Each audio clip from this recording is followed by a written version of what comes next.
Welcome back to the channel. Racer X here, and today I wanted to put together a little video, something several of you have requested about really tuning. And a lot of people have so many questions about, look, should I get a tune? Is it worth it? How does the whole tuning process works? Who's a good tuner? Well, today I'm going to talk to you a little bit about the process of remote tuning. As we know, you've got tuners all over the country.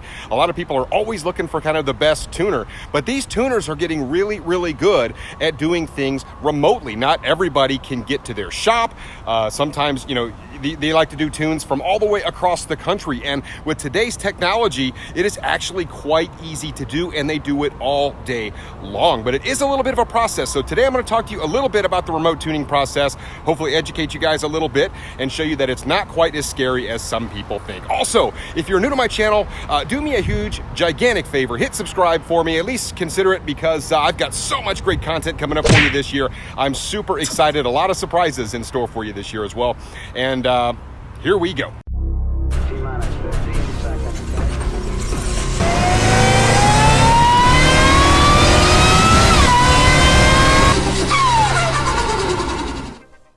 Now, when it comes to tuning, it can really be the difference between winning and losing. A tune can really make or break a car or a race. Ultimately, if you want to be fast, you have to have a really good tune and somebody that knows what they're doing. And there are lots of really good tuners out there, but the process itself does take a little bit of time and a little bit of getting used to. So whether you like to just go to the shop and get your car tuned there, which is sometimes a really good idea. I actually really like that idea. It's not always possible to do that, but a really good tuner can put their eyes on your individual car and make sure that your tune is dialed in for your specific application, because there are so many different things. You got supercharged cars, you got NA cars with cams. There's a million different ways to set these cars up.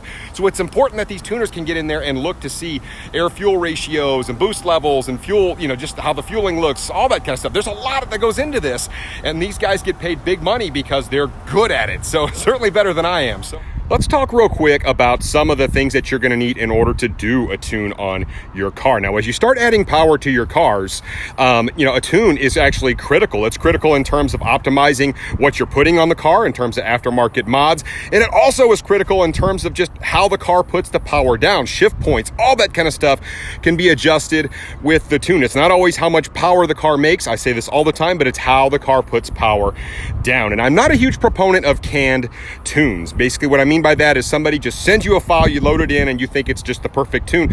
Every car is a little bit different. So I always like to have a custom dyno tune, but it does take a little bit of time. It is a process. Now, you can go and you could just have your car tuned on a dyno by a professional tuner. I do highly recommend that, but I feel like one of the best ways to go about this is to actually have your own laptop, and I'll explain to you why. Really, the whole thing is you can data log with a laptop. So this laptop basically was in my Hellcat. Now, of course, I use it for the Mustang, and the software that I use for tuning, my tuners use typically is HP tuners. Now, they do have Diablo and they have some other options out there, but a good laptop is a critical piece to this because it helps you data log, especially when you're talking about remote tuning, because the tuners typically need to see the data logs in order to be able to get your tune dialed in. And in order to connect your computer to your car, to plug it into the OBD2 port, you're going to need something like this. This is an RTD device that I use for my Mustang. I also used a different device on my Hellcat. I think it was the MPVI2. Anyway, HP Tuners has a couple of different devices that you plug directly into the OBD port in your car. You'll connect it with this cord directly to the laptop. You'll have to download the software from the HP Tuners website, which is free, but a lot of times you will have to buy credits in order to go ahead and get your tune dialed in, but it's something you can work with HP Tuners and your tuner on. It's not as daunting as it sounds, guys. Now, I do want to take just a quick second and show you everything kind of in the car. As you can see, I do have the RTD device. It is plugged in right down there into the OBD2 port. I drape the cord over the steering wheel, and of course, boom, it's plugged directly into my USB port here. And here you can see my scanning tool from HP Tuners. Pretty much just going to talk about HP Tuners today, guys, because I have never used the Diablo software.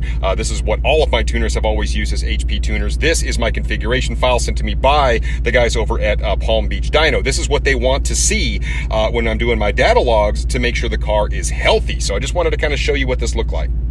So here's how this process is going to work. As we know, this is a 2020 Mustang GT with a Hellion twin turbo kit on it, and I'm using Palm Beach Dyno to tune my car. Now, Palm Beach Dyno, their facilities are like 1,300 miles from me. I am in Dallas, Texas, essentially, and it just doesn't make sense for me to drive. I guess if I had to, I would, but I don't have to. I don't have to drive 1,300 miles, have them tune the car, and drive it back.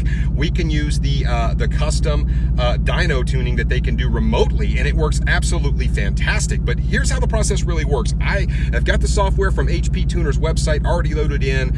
I've already got kind of everything configured. It is a little bit of a process. Like I said, you have to make sure you download the drivers and all that, but it can all be walked right through on HP Tuner's website, and your tuner can help you walk through this as well in terms of getting the software installed and making sure you have the right config. So they will typically send you a configuration file, as I mentioned, that shows all the parameters that they need to see when you're data logging. So now what's going to happen, we have the base tune already loaded into the car. So the car's never been on a dyno or anything like that, but Palm Beach Dyno has already sent me a base tune, which has been loaded into this particular car. But I've not done any data logging or anything like that to kind of help revise and make sure the tune is super healthy. So while the tune is still probably pretty good, these guys have done a lot of these twin turbo Mustangs. We do kind of need to refine it a little bit. So what I'm going to do right now, I'm going to take the car down the road, and I'm going to get a couple of relatively light pulls in, maybe to 4,500 RPM or something like that. Maybe get 2 of them, and then I'm going to literally, save them to my computer, and then I will send these off to Palm Beach Dyno via email. And the tuner Rob there is actually going to open those up. He's going to look at everything the car is doing, all the parameters that were preset on this, and then he will be able to tell if I need a revision, to load a revision into the car, or he's going to say, hey, look, go do a couple stronger pulls so I can look at a few other things. And it's just a communication process back and forth. It's swapping email files back. Pretty neat. Now, he's already told me basically how he wants me to conduct these pulls. He told me what mode to be in. I'm in sport mode. He told me what gear to be in, everything. So really, communication with your tuner is really critical. So I'm going to do a little like 6th gear pull. Like I said, we're not going to go past about 4,500 RPM on this pull. So first thing I need to do is go over here and just start scanning. Okay, I need to make sure, yep, we're scanning. So everything is good to go. I'm going to go ahead and get a couple of quick downshifts here. Traction control's off like you asked me to. We'll just kind of lean into it a little bit. Here we go, and then we're off. Here comes the turbos. That's all we need. Feels pretty strong. Now, mind you, I'm not leaning on the car too hard at this point. Like I said, we still have just the base file in the car, which is pretty darn good, but we had a lot of work to get the car to where it is right now, so I don't want anything to go weird.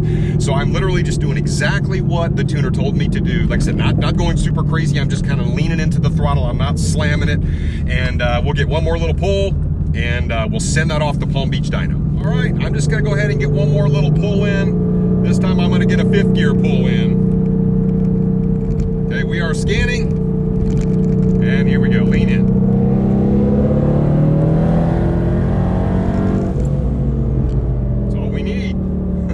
Feel so nice.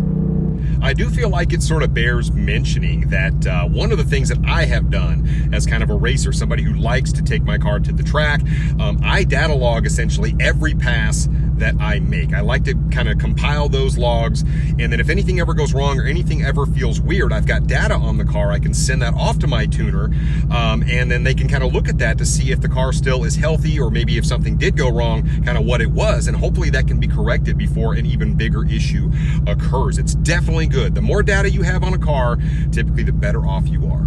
Now, both of those files are saved in my computer. What I'll do is I'll pop open my email once I get some email access here, and I will go ahead and I will send those files over to Palm Beach Dyno. He'll open those files up. He'll look at all the parameters that they've already sent me that were preset, everything he needs to see to make sure the car is happy and healthy. If he sees something he doesn't like, he'll simply write up kind of the adjustments. He'll make those revisions. He'll send me a new file via email. I'll simply pop it open, And I will go ahead and load that one into the car, and we will repeat this process. If he thinks everything looks great, he'll say, go do 2 more pulls or whatever. This time I want you to take it up to 5,500 RPM in a different gear or whatever else.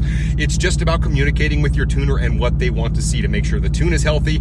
I think last time with the blue car, we swapped files back and forth quite a bit just to make sure the car was exactly the way it needed to be. So they need to hear your feedback, and they also want to see it there. And once they have all that, you can really get your tune pretty dialed in. Now, with the HP Tuners suite that you download into your computer, you have a couple of different things in there, right? You've got your scanner, which I showed you. That's how we're doing this data logging. And then you also have your editor. That's how you're going to load new tune files into your car. And it will literally walk you right through the process. It's actually quite easy. It only takes maybe a couple of minutes to do. And your car kind of looks like a light show inside. It doesn't matter what kind of car you're in, a Mustang, a Mopar, Camaro, whatever. I mean, it all kind of looks the same way on the inside, pretty much.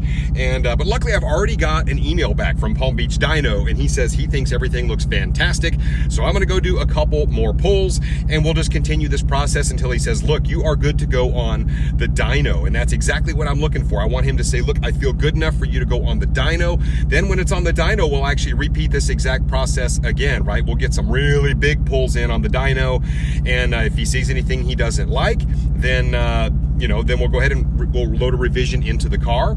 And we'll keep doing that. So that's kind of the process that it takes. Like I said, but I didn't have to drive 1,300 miles to do it, which is pretty darn cool. So the whole idea today, I'm just gonna swap a few more files with him, make sure he says I'm good to go on the Dyno, and hopefully in the next few days, we can go on the Dyno. I do kind of want to mention some tuners will actually load, they'll log directly in, like with TeamViewer or something like that. They'll log right into your computer. It's actually really neat, and it's free to do. And they'll actually sit there with you, like when your car's being Dyno tuned or when you're doing street testing. It's pretty neat because they'll get in there, they'll look at everything going on real time with your car, and then a lot of times they'll make revisions on the fly, and they can even help you load the tune into the car. So it just depends on getting the right tuner, somebody who knows what they're doing, somebody that's reputable, and that can really make sure this tune is dialed in, because as I mentioned, this car is capable of making really big horsepower. So the whole remote tuning thing, it's just amazing what we can do nowadays. Somebody sitting in an office 1,300 miles away who's really good at this can make sure my tune dialed in Dallas, Texas is just perfect. So what a neat way to do things. One other quick item of note, if you are going with a setup that's not super invasive, say you're staying on pump gases, we know mine's running E85, I got a lot going on with this car, so he's got a lot of stuff to look at, but most of the time, if you're running a pretty uninvasive setup, say you're just going with a base ProCharger kit or even the Hellion base kit, I mean, they've got such a good handle on those, and you're staying on regular pump gas and all that kind of stuff, most of the time the base tune is going to be like perfect. So literally it might be just throwing a couple of files their way, let them just kind of take one quick little health check of it, and a lot of times you are golden. Obviously with this kind of setup they want to see a little bit more data, but it's just, like I said, it's just part of the process. Well, that about does it for my little tutorial on remote tuning. I hope this helps some of you guys make a decision. It's not quite as scary as it seems, but like I said, it's a little bit of a process. It takes some getting used to, but as long as you have a good tuner that's willing to work with you and kind of work through the process with you, it can be a fantastic option for really getting your car dialed in, making big power, and really helping with the way the car puts the power down. So it's a great way to go. Let me know what you guys think about it in the comments down below, and I'll catch you on the next one. So until then, Racer X.